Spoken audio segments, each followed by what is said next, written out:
Pemirsa, ratusan sepeda motor yang menggunakan knalpot brong dan melakukan balap liar selama bulan puasa dikandangkan oleh petugas Satlantas Polres Oku guna memberikan efek jera kepada pemilik kendaraan.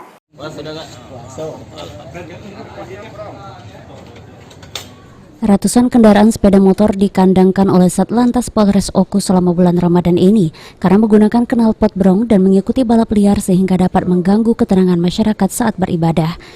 Kapolres Oku AKBP Danu Agus Purnomo mengungkapkan pihaknya telah membentuk tim 40 pengamanan Ramadan yang bertugas sejak subuh hingga tengah malam. Untuk memberikan efek jera, Satlantas melakukan penilangan kendaraan dan akan baru dilepas usai Lebaran nanti.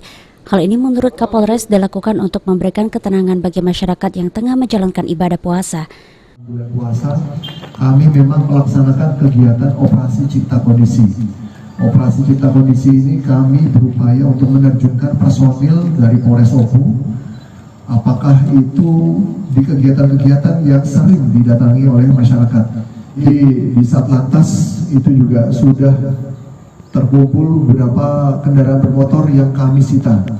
Kendaraan bermotor tersebut itu karena yang bersangkutan melaksanakan balap liar, kemudian juga mayoritas mereka itu menggunakan knalpot brong.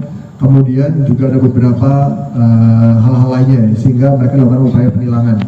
Kami sampaikan bahwa untuk efek jerah kami baru akan lepaskan nantinya pada saat selesai bulan puasa. Dan itu pun juga nanti kami perintahkan, kami sampaikan pada saat menjemput kendaraan tersebut agar menyiapkan knalpot yang original sehingga knalpot brong tersebut akan kami sita sehingga tidak mengganggu situasi di masyarakat.